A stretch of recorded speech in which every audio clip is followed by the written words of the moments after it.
This is Killer Innovations, a show about ideas, creativity, and how you can innovate. Welcome to the Innovator's Garage, where you learn to create your next game-changing killer innovation. Welcome to Killer Innovations. I'm your host, Phil McKinney. We are a show about creativity, innovation, and design. We are live here on radio every Sunday, and then we get produced as a podcast that comes out every Tuesday. You can find us over on iTunes or Google Play or wherever you find your podcast episodes. This is the 12th season. We are about halfway, or a little more than halfway through our 12th season of the show, so you have the entire archive that you can go back and listen to. Use it as a resource for really building up your abilities and your skills for both personal success, career success, and to transform your business and even your industry. So today we're going to talk about innovation leadership.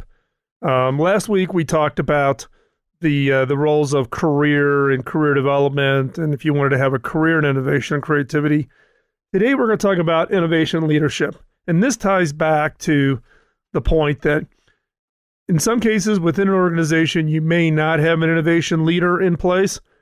Why can't that be you? You should take that role. You should be the one inside an organization. If an organization does not have someone who's really that evangelist, who's providing that leadership thought, then you should be it. If you don't feel comfortable doing that, then you need to find a leader in your organization who you can help them become the innovation leader. Innovation leadership is critically important for inside of an organization. Without somebody that's kind of that anchor, it becomes a real challenge.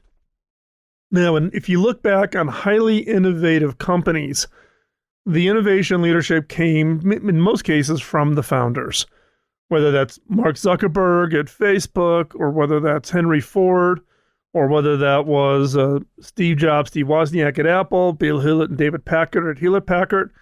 Go through the entire list. But in today's world, it isn't relegated just to the founding CEOs. Everybody in the organization has some role in being a leader of innovation, whether it's within the department, within a broader role of influence within the organization, or as the ultimate overall leader. Now, the challenge being is for well-established companies, we have a history of how organizations and businesses are run today.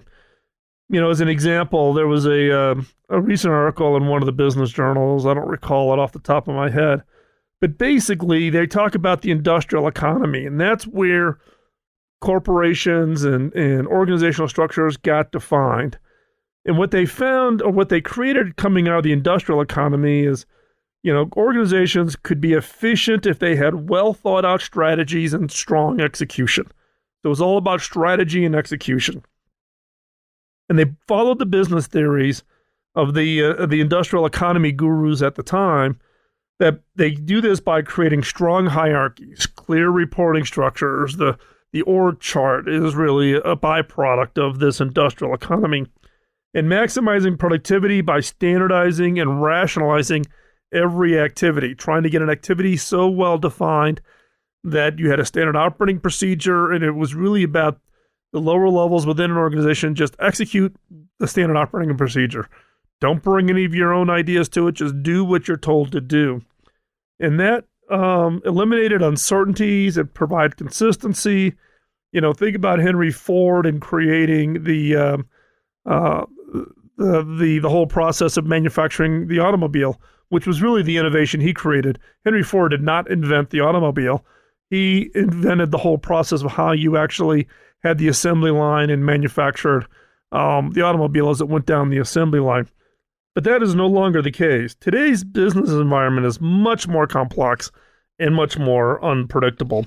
And so to be successful, the organization needs to have or create a baseline of skills and capabilities for innovation. Now, I've written a blog post about this over on philmckinney.com, but I'm going to cover it here a little bit in this podcast in order to share with you some maybe expanded thoughts on this, because it's generated some emails, and I want to make sure you, the listeners, whether you're on the radio show or you're on the podcast, hear more of my thoughts around what this innovation leadership is. So there are 9 leadership behaviors that really reflect this whole concept of innovation leadership. And we're going to run through those. We'll get as many of them done as we can. And again, I'll have everything over in the show notes, and you can check on them then. First off, an innovative leader has a vision of the future. You have to have an opinion. You have to have long-term goals. You have to be able to look beyond don't get so far out beyond the horizon, but get far enough out to where you can provide a vision or a leadership. For instance, in my current role at Cable Labs, our innovation efforts are focused on 3 to 8 years out. We're not 10, we're not 20, we're not 50 years out. For instance, Japanese companies like to get and do these very, very, very long 100-year kind of visions. We're focused on 3 to 8 years out. Because there's the old analogy is that if you as a leader get beyond the headlights of your team, they can't see you to follow you. So you have to stay within the headlights, but you need to be far enough out to where they can follow the path that you're blazing for your company or your industry. So innovative leaders have a vision of the future, and they share it. It isn't about just I've got the vision. I have to have the ability to share that, communicate it, win people to it, and I'm not just holding it to myself. I'm not hoarding that information. But if you're going to be an innovative leader, you need to have a vision of the future. Number 2, innovative leaders establish trust in their employees.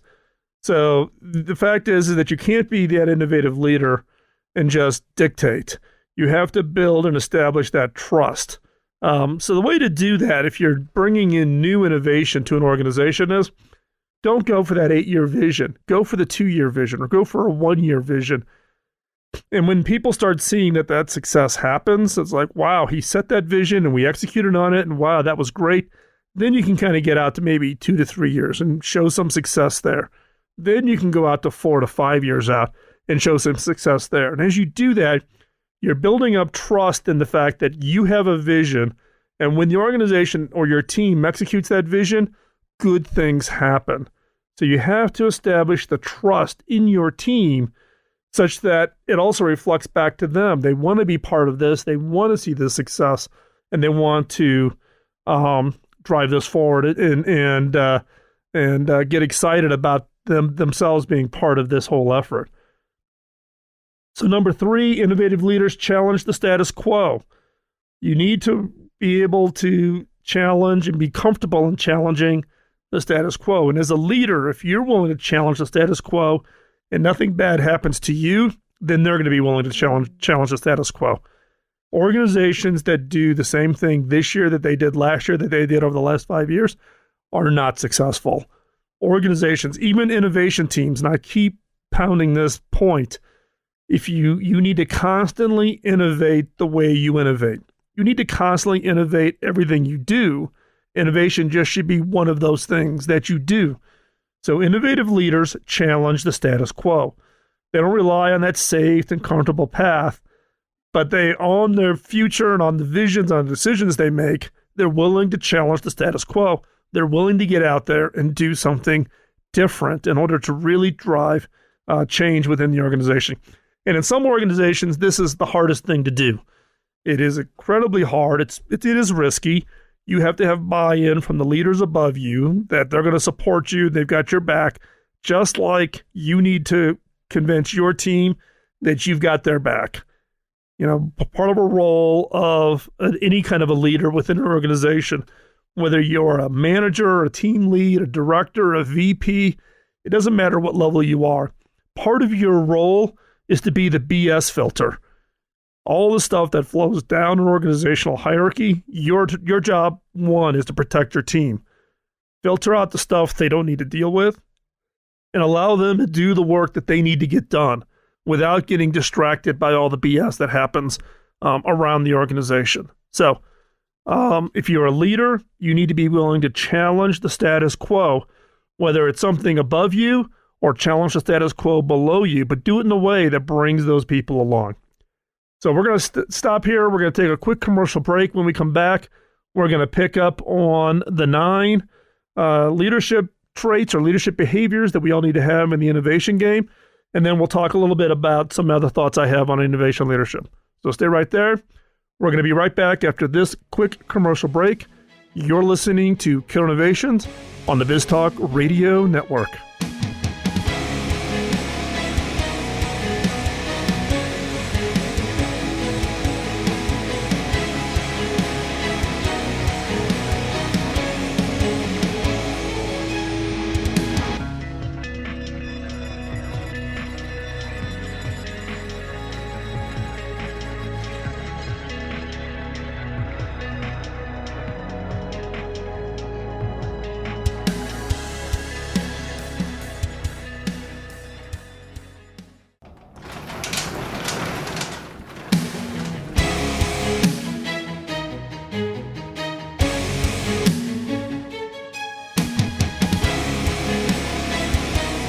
This is Killer Innovations, a show about ideas, creativity, and how you can innovate. Welcome to the Innovator's Garage, where you learn to create your next game-changing killer innovation. Welcome back to Killer Innovations. I'm your host, Phil McKinney. We're picking up talking about innovation leadership, and as I shared in the first segment, I'm going through the 9 leadership behaviors that really support innovation and creativity within your organization. This is from a blog post over at philmckinney.com. I'll post a link to it, but I'm expanding upon it here because it generated some conversation and some emails from people on my own team, but also from listener base and from readers of the blog. So let's pick up. We're picking up on behavior number 4, which is innovative leaders possesses expertise in the area that requires innovation. They need to know both some level of detail, but they have to have an expertise around some area of innovation. You don't need to have it day one. Particularly if you're already in a company, you have expertise, whether that expertise is technical or non-technical. You could be an expert in, financial systems and payables, receivables. You can still you can be an innovative leader in the financial department. If you're in IT, you can be an innovative leader within that IT organization. But you need to know both the details and where the organization stands, but also you need to have some form of curiosity. The one trait around innovation and creativity that leaders really value are those that are highly curious. They don't just do their job, punch out at 5, and they're done, but they're constantly curious, and they're bringing up interesting facts. They're engaged on the internal communication systems within the organization, whether that be Slack or whatever. Maybe they're the person who creates the innovation channel on Slack and encourages other people to come together and talk about innovation and ideas and those kinds of things. But there's some level of expertise, and again, that expertise along coming with it is curiosity. The insatiable desire to learn more, do more, understand more, and bring that into the day-to-day job. So again, number 4, the innovative leader does possess some level of expertise, but it does not need to be technical. It can be in any area, but again, paired with that is curiosity. Number 5, innovative leaders set aspirational goals. In many cases, that when I look at setting objectives within an organization, people are afraid to set aspirational goals. We tend to set the bar low, right? And for your top performers, that isn't challenging. That isn't exciting for them. That's kind of a 9 to 5 punch the clock. What I have found is if you can really set aspirational goals, or what I refer to as BHAGs, bold, hairy, audacious goals, teams will rise up to clear that goal. They like the challenge. People will meet the bar that you set. Don't set the bar low, particularly as an innovation leader. Set the bar high. Have a team that gets recognized as being high impact, high level of engagement, and just kicking butt and just knocking it out of the park in the innovation and creativity game. So set aspirational goals. And it's simply because of the fact that it allows people to achieve with what it is people find of value in themselves. We're proud when we do something that the other people said was impossible. We're proud of the fact that when we do achieve that success, we know how hard that really was and how much of a team effort that it really took. So don't underestimate setting those aspirational goals. Number 6, innovative leaders move quickly. In fact, what you found is that when you look at innovation and innovation impact from organizations where you had, the ability to go back and measure an organization and the role that the innovation teams had in driving success, what you found is that there's a clear correlation between speed of execution and degree of innovation. And therefore, what you want is you want to be that leader that is driving that pace. You're not satisfied with, waiting for something. You find ways to work around. You find ways to get early versions of something that you're working on, whether it be an internal process or a new product or some new widget that you're working on.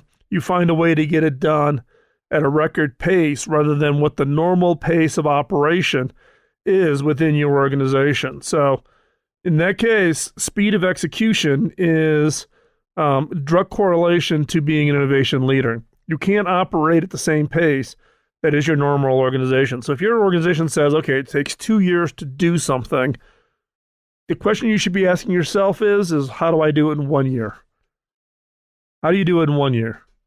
How do you throw the rule book out? Now, I have bunches of examples on this. Most recently here at Cable Labs, when I first got here, we were working on a new version of what's called DOCSIS. DOCSIS is the fundamental technology that allows you to have high-speed data over your cable infrastructure. So if you buy cable in the UK from Virgin or UPC, or here in the US from Comcast, or in Canada from Rogers or Shaw, or in Australia, if you get it from any of the operators there, but operated by NBN, they all use DOCSIS. That was invented at Cable Labs, where I'm the CEO. When we were coming up with a new version of DOCSIS, the general history of DOCSIS is that it would take roughly about 4 years to create a new generation. So we had DOCSIS 1, DOCSIS 2, DOCSIS 3. We're coming out with 3.1. But it was typically, if you looked at it across the 4 generations that we've had previously, 1.1, 2, and 3, it was, about 4 years. And I challenged the team, we were going to do it in 2 years. Thank God the windows in our offices don't open up, because people would have been jumping from the window. But the reality is by setting that 2-year bar, and we needed to hit that 2-year bar for a number of reasons, and I explained all those reasons and got the buy-in from the team, we had to throw the rule book out. We couldn't do it the same way we did it before. We had to go back and challenge the status quo. We had to come back and come up with an entirely new way. And guess what? We delivered it. We delivered on time, 2 years, completion of the specification, as was set out for ourselves. And then we accelerated that execution with outside partners to get first product into the hands of the industry. And, now we're in active rollout and deployment. And when you get that multi-gig service to your house, you can send me the thank you note. But we're very proud. The team didn't think it was achievable, but that team that did that just totally kicked butt. So again, set those aspirational goals, which we did, and in turn, also move quickly. Execution is your competitive advantage. It's not about having the idea or having the idea in the notebook. It's about that execution. But you need to have both. You got to have the aspirational goal, and you have to move quickly. And those are kind of a very unique combination that I have found really can drive change in an industry, drive change in an organization, and open people's eyes to what they're really capable of doing when they are challenged to do something great, meaningful, and impactful. So with that, we're going to take another quick commercial break. We will be right back, and we'll continue on our discussions. You're listening to Killer Innovations on the BizTalk Radio Network.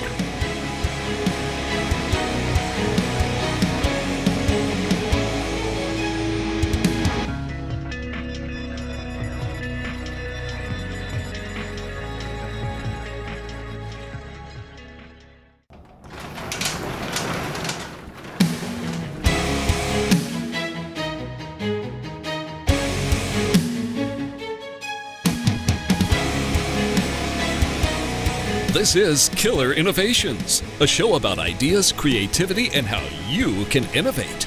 Welcome to the Innovator's Garage, where you learn to create your next game-changing killer innovation. Welcome back to Killer Innovations. I'm your host, Phil McKinney. We're picking up our conversation around the 9 leadership behaviors around innovation. And we're really reinforcing the role and the importance of innovation leadership. If an organization wants to have high innovation impact, they have to have someone in the organization needs to have, or broadly across the industry or broadly across the company, has to have these capabilities or these behaviors. And we're picking up at number 7. Number 7 is innovative leaders crave information. They crave the fact that there are facts, data, input that can drive innovation. They typically do this by asking really good questions and listening to the responses. This feeds into the curiosity. Curiosity is kind of that internal drive. Information is what satisfies that curiosity. So if you're involved in healthcare or you're involved in any area, how do you go find out what the needs, wants, issues, challenges, problems that are being faced by your organization or even within your own team? One of the things that I did at HP, and I craved information when I was the CTO at HP, around what did customers really, really think about our product. And one way I did this is on most Saturdays, you would find me standing in retail where customers could buy our retail products, whether that be an HP printer or an HP laptop or desktop or an HP monitor, or when we sold TVs, HP TVs in the TV section of, let's say, a Best Buy, or back then it was also Circuit City. So I would go in and I would stand in retail and I would watch customers come through, let's say, the laptop section, and maybe they looked at an HP product, looked at a couple of other companies' products, and they chose somebody else. They did not choose the HP product. I would walk up to them, I would introduce myself, and I would hand them my business card, which tended to freak them out. Here's the CTO for Hewlett Packard, stalking them in retail. And I'd say, no, I'm not here to change your mind. But can you tell me you looked at this HP product, but you chose this competitor's product? Can you explain to me why? What was it that caused you to choose the other's products? And that satisfied my curiosity. I didn't want to read market research studies by some third-party study groups, or I'm not a big fan of focus groups. I've seen too many times where focus groups lead you way off into the rabbit trails and not really get focused in on the key issues. It's one-on-one, me and a customer who's right at the moment of the buying decision. So for me, that's what satisfied my crave for information, which was by asking good questions and then being an active listener and really discerning what it is they're saying. Because even in that situation, they tend, particularly when they know who I am by my business card, they'll tend to want to be nice, right? They tend not to want to give you the brutal answer. Perfect example, I was down in Fullerton, California, visiting my son when he was finishing his undergrad at Cal State Fullerton. And I was staying at his apartment. We get up on Saturday. I said, hey, let's go over to Best Buy. My son gets that look on his face like, Dad, no, we're not doing the stalker thing. I'm like, hey, just really quick. It's a Best Buy that I've never been in. I want to go see how the products are on the shelf, and I want to talk to some customers. So we go over to the Best Buy. He goes off to the gaming section, and I'm standing there. And the store manager comes over and introduces himself and says, who are you and why are you staring at my customers and my employees? I hand them my card. I explain to him who I am and what I'm doing. He gathers up all the salespeople on the floor there, and I do a little introduction. And then I start asking them questions. I said, so how are the HP products selling? And everybody wants to be nice. They go, oh, no, they're selling great. I'm like, okay, stop the BS. How are they selling? And one of the sales guys says, well, we've got the new product line that you just launched last month, but nobody over the age of 50 is buying it. And I'm like, what? He goes, yes, nobody over the age of 50 is buying this product. And I'm thinking, what are you talking about? So he walks me over to this product, and it was an HP laptop. And I look at it, and this product is right when all the big design thing was going to this aluminum look. So HP had gone to this aluminum look, which includes the keyboard deck, which is the flat area where the keyboard is, your touchpad. All of that section is what's called the keyboard deck. Well, HP designers had gone a little extreme, and not only had they made the keyboard deck aluminum, but they had made all the keys aluminum. So you had black lettering on these aluminum keys. And what it was anybody over the age of 50 that had wore glasses and typically had bifocals or transition or progressive lenses couldn't read the letters on the keys. They liked the product, they just couldn't see the lettering on the keys. And so they chose somebody else's product. So I called down to our laptop group, pointed out the issue. They immediately swapped out the design. Within about 45 days, we'd replaced the keyboard deck and all the new products. We went back. So that actually answers the common question is why are all keyboards black with white lettering? Because it's the highest contrast for those people who are visually challenged, whether with glasses or maybe some other vision challenges. High contrast makes it much, much easier. And so, but nobody would have thought about it. We would have seen the decline in sales, and we would have accounted it for, we priced it wrong. It doesn't have a big enough hard drive in it. You know, just looking at the sales results and trying to correlate it back to the problem without being actually in the field and asking the questions. So innovative leaders crave information. This is one that's very, very personal to me. Number 8, innovative leaders excel at teamwork. If you're going to be an innovation leader, you got to put your self-interest to the side in the interest of collaboration. You got to put your ego to the side. It's not about individual credit. It's about team credit. It's about giving credit to others. Even if you came up with the idea, everybody wants to be quick on thumping their own chest like, I did this. Share the credit. That's how you're going to build a team. Innovation is a team sport. It's not about as an individual, it is a team sport. And then innovative leaders value diversity and inclusion. Now, I've written about this many times. You've heard me talk about this many times around diversity. Yes, you need to have diversity from an HR perspective, and that's actually good for business. You also need to have another layer of diversity, which is having people on the team that look at or who have different experiences, right? You know, do you have everybody that looks just like you or has your same background? Do you have people on your team maybe who did not go to college? Or do you have people on your team who maybe were born and was raised outside the U.S. and came to the U.S.? Do you have people that came from money, their parents were fairly well off? And do you also include people on your team whose parents didn't have money and they had to work 3 jobs to put themselves through college? All of that meshes up and has an impact on how we think about and how we look at problems and opportunities. The other piece here is neurodiversity. You need people on your team who think differently. And this includes, people who maybe are spatial thinkers, people who are connection thinkers, people who are left brain, right brain. And we've had some previous shows and some previous blog posts on this whole issue of neurodiversity and thinking differently. You should go back. If you have not already listened to those, go back and listen to those.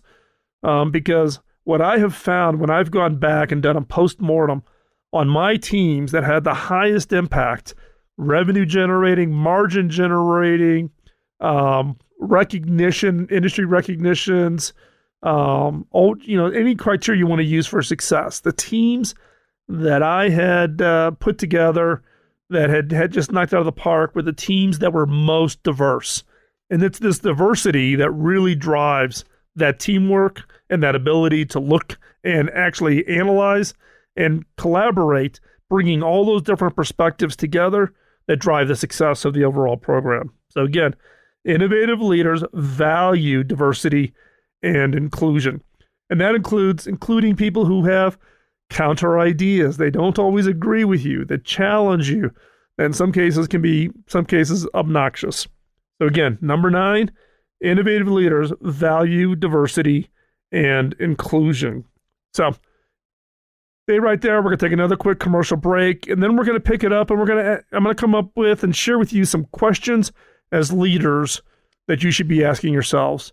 And by answering and being honest about these questions, you can really gauge how ready you are both as a leader, if you're in a leadership role today, or what it is you need to work on to get yourself positioned to be the innovation leader within your organization. So stay right there. We're going to be right back after this commercial break. You're listening to Killer Innovations on the BizTalk Radio Network.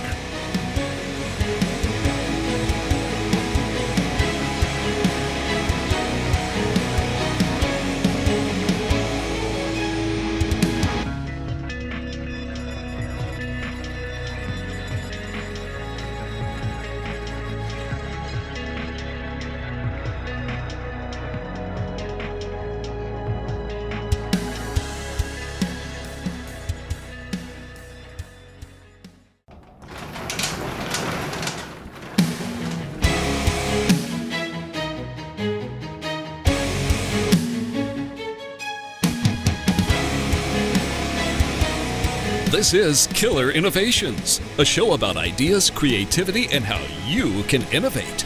Welcome to the Innovator's Garage, where you learn to create your next game-changing killer innovation.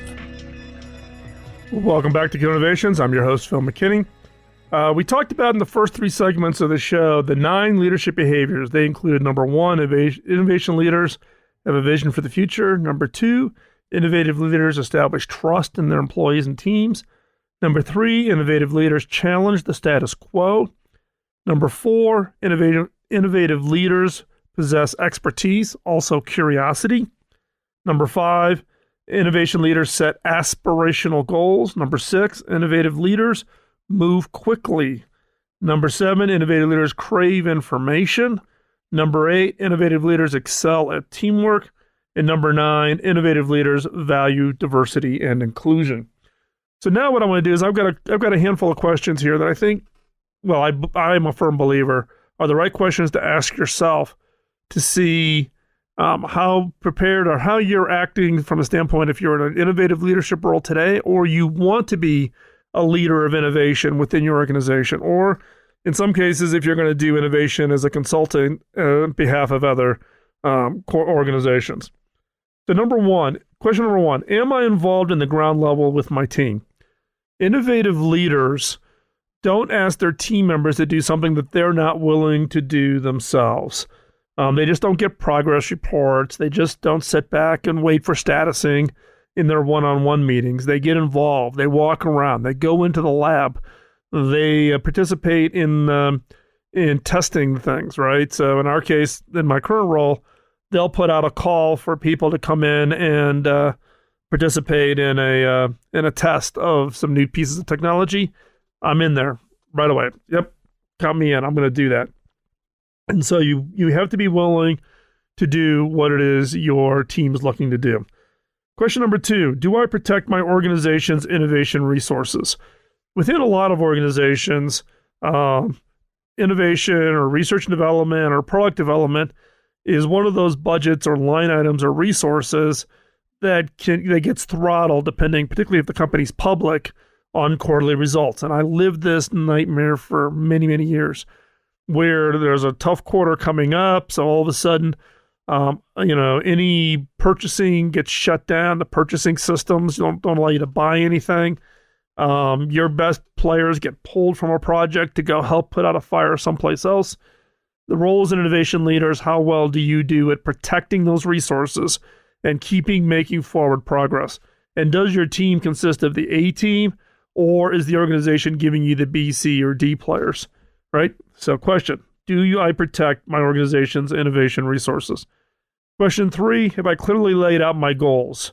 Do you define your goals in such a way that both the overall senior leadership, if you're not in a CEO role, but maybe, wherever you are in the organization, do the leaders above you understand your goals? Does your team understand your goals, and does the rest of the organization understand your goals? Being very clear about your goals helps the organization understand what you're doing, where you're going, and how they can support you. Question number 4, am I encouraging teamwork throughout my organization? Now, this is one that I've seen become a real challenge for some organizations. You talk about teamwork within your team, but then your people see you have battles with your peers or with maybe 1 or 2 senior executives, right? Where, maybe they're not playing well with you or you're not playing well with them. If you're going to show and encourage teamwork within your team, You need to model that across your entire organization, no matter how hard that is or how you got to bite your lip. You have got to model that teamwork. And one is, if you do a good job at modeling teamwork, not only does your team then reflect that, but you can also be a way of encouraging the entire organization and their willingness to change and be part of that. And this ties into question number 5. How's my attitude? Now, when it comes to innovation, positive attitude is everything. It is about, being up, being positive, being excited, because guess what? Innovation is hard. It is incredibly hard. You're going to run into failures. Projects aren't going to work out, right? If you look about, how many times did Thomas Edison try filaments for a light bulb before he finally found one that worked, right? Thousands and thousands of tests. You're going to get frustrated. And this got really manifested for me when I took the CEO role at Cable Labs, right? I quickly figured out, though, that the entire organization keyed off of what my attitude was. If I came in the morning and I was grumpy or maybe just didn't have that high energy level, as soon as I walked through the door, the receptionist saw it, and then the receptionists, then other people saw it, and they start talking amongst themselves, like, what's wrong with Phil, et cetera, et cetera, et cetera. So now I've gotten myself in the habit that before I come into the front door and I park in the parking lot, I just sit there for 2 minutes and just get my head screwed on straight, right? Recognizing that as soon as I walk through the front door of the office, I'm on stage. Everybody's looking to me. Everybody's keying off of my energy level, my passion, my excitement, my curiosity, and I can set the tone for the entire organization. The same applies to your own teams, so don't underestimate it. Question number 6, do I understand my team's member strengths? Do you really understand your strengths? If not, I would encourage you to use tools like Strength Finders or Round Peg, and we've got podcast shows. Just go into killerinnovations.com, go to the search bar, and you can look at innovation culture, or you can look at just search for Round Peg, and it'll come up. And in that case, I share with you how we use these tools to understand the strengths and passions of the people on our teams, and then how do you really leverage those strengths for success. Okay, and then that's pretty much it. So the 6 questions that I wanted you to understand was: question number 1, am I involved in my team at the ground level? Number 2, do I protect my organization's innovation resources? Question number 3, have I clearly laid out my goals? Question number 4, am I encouraging teamwork throughout my organization? Number 5, how's my attitude? And question number 6, do I understand my team member strength? So with that, we're going to wrap up today's show. Show notes will be over at killerinnovations.com. Don't forget, hop over to iTunes, give us a rating. I read all of those ratings. If you have questions you would like to have answered in upcoming shows, go ahead and send them over to phil@killerinnovations.com, and we'll do that. And Chris, thanks a lot for the questions we used in the first 3 segments. I really appreciate that email. And let me know, give me an address, and I'll send you a copy of my book free of charge. If for anybody that sends a question that we use on the show, you'll get a free autographed copy of the book. And just let me know where to send that. Okay? With that, we'll talk to you next week. Bye-bye.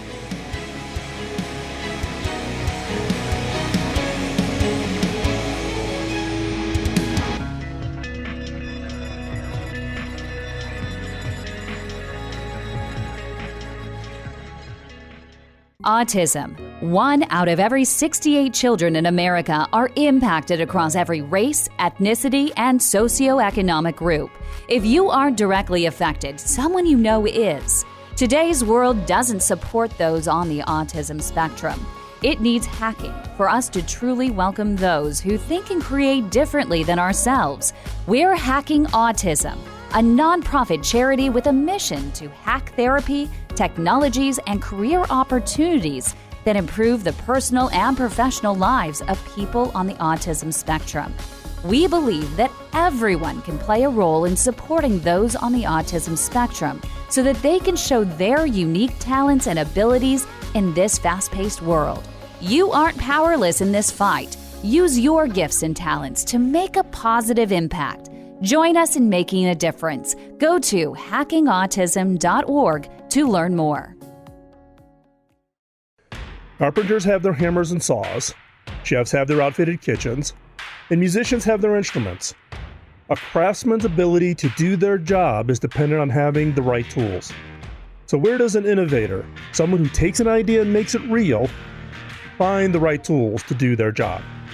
Outfit your innovator's garage by visiting innovation.tools. Innovation.tools is an online store created by innovators for innovators. It's where you will find tested and proven tools to help you create that next great product or service. These tools include books, audio training, video training, brainstorming how-tos, and much, much more. And for a limited time, listeners of Killer Innovations will get 25% off on your first order by using the discount code RADIO at checkout. And 100% of our profits from your purchases will be donated to charity. So go to innovation.tools and create that next great innovation. Rwanda is a shining example of how the global community can come together and rebuild a country after a devastating genocide. But there is still more that needs to be done. In the rural villages, students are crowded into schools with no electricity, no running water, no internet access, and limited sanitation. Will these kids be ready to continue the rebuilding of Rwanda, or will they be dependent upon others? Through education and employment, boys and girls have an equally promising future that can transform their struggling communities. For $20 a month, a child can be educated and a community strengthened. By supporting Pioneer Education Africa, a 501c3 charity, you partner with others to provide education that will prepare a generation to take on the task of self-reliance. 100% of the proceeds received go directly to the education of the children. Visit pioneereducationafrica.com to find out more.